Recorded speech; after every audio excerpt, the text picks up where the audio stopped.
Wits. Listen, this book, it brings me so much joy to talk about. This is a good start of Season of the Wits.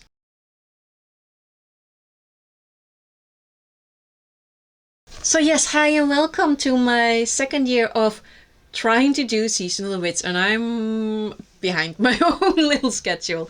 So Season of the Wits, honestly, if you're here because of the what was it, a TV series or movie, sorry, this is books. I'm sorry. Yeah. So, but Season of Wits is an actual thing. At least Uncle Google says so, and it suits my preferences, so that's what I'm gonna believe. Season of Wits is August, September, October, November. So my silly little self-imposed challenge is to read a single witchy book each month of the Season of the Wits. I absolutely failed last year. I just love this wig. It's so cute. I absolutely failed last year, and I'm blaming it on me picking books that didn't suit me. Like, there were no shade to the books. I just was picking books that were historical, not my strong point. Not my strong suit. I am way more fancy. And they were kind of like too serious, like too dark. So this year I decided to start with a children's book, basically, which is, well, Witch Wits by Eva Ibbotson. So the author was born in Vienna, but she fled to England with her family when the Nazis came over and attended boarding school in England. Became a writer while bringing up her 4 children, and her best-selling novels have been published around the world. She passed away peacefully in October 2010 at the age of 85. Her other books, so here's the biography. This originally came out in 1979, so that is 5 years before I was born. I love this book. Like, this book brought me so much joy. The whimsy and the plot and the story and the... I had no idea that there was a very specific genre in the 80s, 90s. But I know now there's a very specific genre of fantasy stories, which honestly should know, because one of my favorite authors is actually Terry Pratchett, and he does touch on this genre. It's taking the classics of fantasy and subverting it, and just make it funny, make it hilarious, make it entertaining. We have Terry Pratchett with his Discworld novels. We also have, where are you?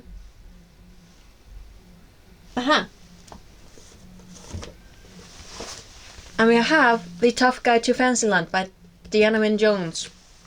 And absolutely other books as well that I cannot remember right at this moment. And I know that there are more books, more stories in this genre. It is, funny but well written stories about magic and magic users. There is a better definition. I don't have it right at this moment. But this book.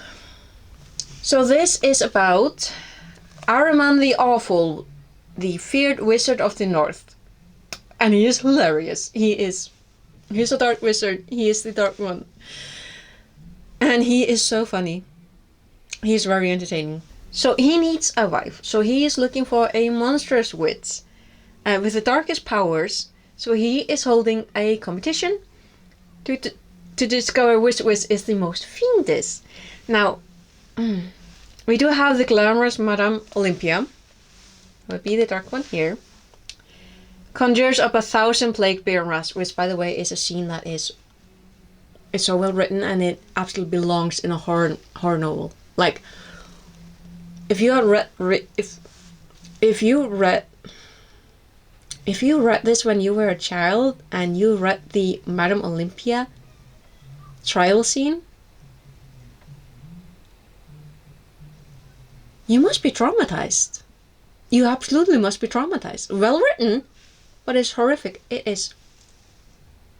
But our main character is Belladonna the White Witch. Just look at the cover. It's so gorgeous. So her conflict is that she is a white witch in a world that only values black witches and darkness and evilness and wickedness. So she is desperate to be a black witch, but bless her heart, she is a Disney princess. She wants to conjure up snakes, but she is surrounded by flowers. Everywhere she goes, flowers bloom. She attracts all the animals. Like, yeah, she attracts bats and snakes, maybe, and ravens.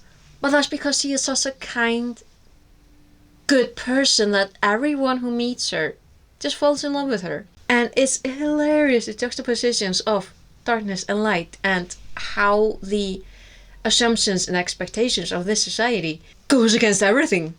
It's wonderful. So the conflict is about a man. Ahriman the Awful, isn't it? Yes, Ahriman the Awful, who has been the blackest of wizards, upholding the name and power of darkness and evil in the lands. But he's waiting for the great wizard, the new guy who will be there to take over. Dude doesn't show up, so he resorts to finding a wife. And that's the entire conflict of this story, is the witches. And they are fantastic. They are so cool. And the introductions to all the witches is just so fantastic. The main town is the town of Todcaster, where the local coven is. And apparently it was very well known in day, at least that's the feeling I got from it. Like, the witches of Todcaster were known to be best of the best. And now what we have is Mabel Rack, whose mother was a mermaid. Her father a butcher. Her mother, raised money to have plastic surgery to have her tail transformed into legs.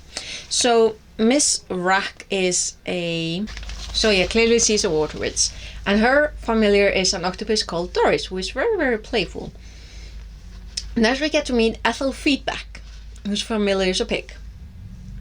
She's a country witch, and she works at the egg packing station. Then we get the twin witches, Nora and Nancy Schouter, who work at Todcaster Central Station. Their familiars are two chickens, and they keep mixing up chickens and just arguing relentlessly. They also smoke and swear a lot.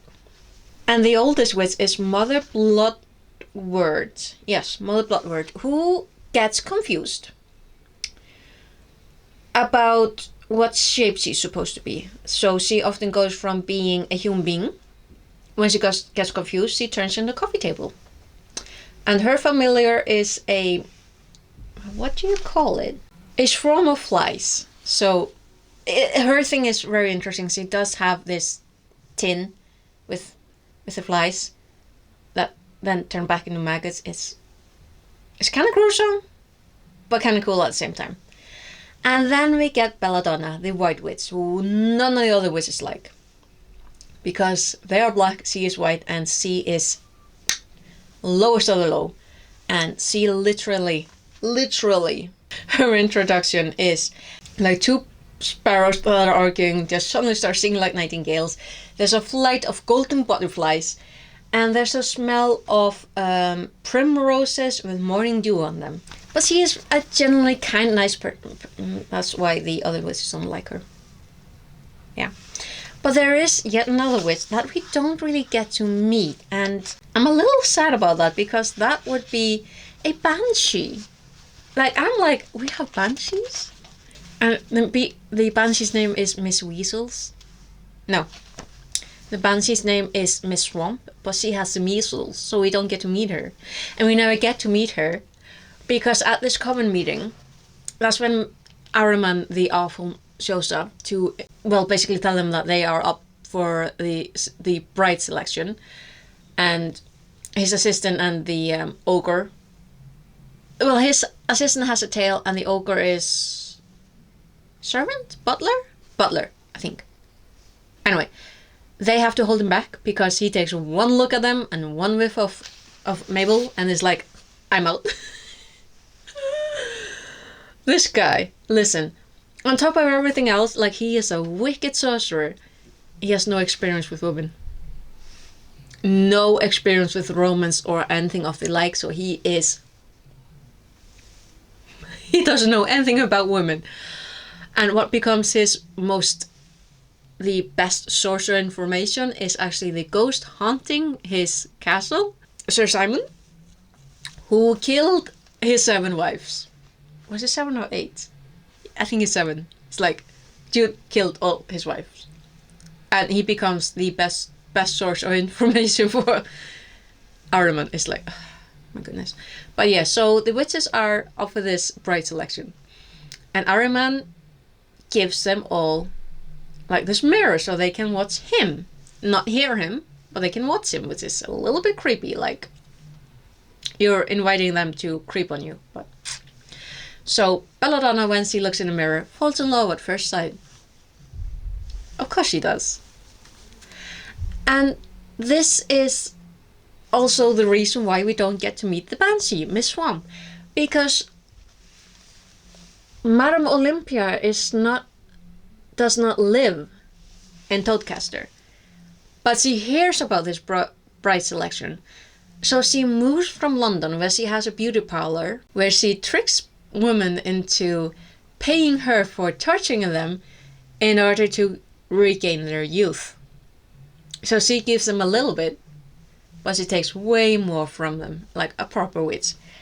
And what she does is she hopefully pays off Miss Swamp into selling her home. So Miss Swamp just goes off on traveling. I say hopefully because I would not put it past Madame Olympia to our Banshee. Yeah, so that's the start of it all. This entire book is all about the trials and what the witches do in order to basically prove that they are the darkest of dark witches. And the conflict is obviously the fact that we want our protagonist to win, but she is the whitest of white witches. Like, the complete opposite. Like, she has no hope. But it's an adorable story, so you know how the story goes. And how we get there is fantastic, because it also involves an orphan and a worm. I don't want to spoil anymore, because I really have. But now I'm thinking if I really should spoil it and make this a longer video, but I don't want to spoil it. I want you to read this book. It's adorable. I love it. And the entire scene with Madame Olympia's trial, like I said, it's a horror movie.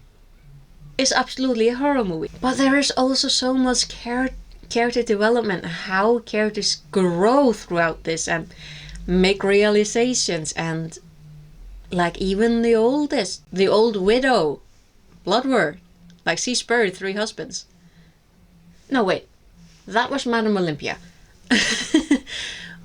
Mother Bloodwort has only buried 1, but her wish is to regain youth. Oh, and the twins learn a valuable lesson, and how that is handled, I thought was pretty good. Yeah, they needed that. They needed that to learn the lesson that they needed. And same with Mabel, same with... Well, actually, what did Ethel want? What did Ethel want? Oh yeah, and the penultimate trial is Belladonna's, and it's on Halloween. And it has to... Everything just ties together so perfectly, from what they say is the darkest of dark. Oh, that's right, she fell asleep. Oh, that's sad. Well, there's a reason why I couldn't remember Ethel. But yeah, I really want you to read this book. It is fantastic. I love it. Because yeah, there are way more characters who play their parts in the trials. And it's like... Special thing with Simon, it's like... what you thought was gonna happen. And then... And it's like... But yeah, this is my call to action. Read this book. Read Witch by Eva Ibbotson. I want to say Ippo. I don't know why. It's Ibbotson. Ibbot. Eva Ibbotson. It is definitely tongue-in-cheek. Definitely tongue-in-cheek. It is subversion, yeah. And it's really rather dark. Again, Madame Olympia scene. She really, really had a thing for the supernatural. Like, the other books that she wrote is The Beast of Clostone Castle, Die Like Ghost, The Great Ghost Rescue, there's The Ogre of Ogleford, Let Sleeping Sea Monsters Lie, and Other Cautionary Tales. Not just a witch, Monster Mission. And then there's older readers. There's The Company of Swans, Magic Flutes, The Morning Gift, The Secret Countess, A Song for Summer. Don't know about those, but definitely the older books is like that. I might need to look into those because I really liked this book. But yeah, definitely should read this. This was a good beginning of my seasonal witch reading thing. And actually my next book is gonna be Hocus Pocus. I am very, very looking forward to it. So, thank you very much for watching. I will hopefully see you again in another video of mine. And until then, take care. Bless, bless.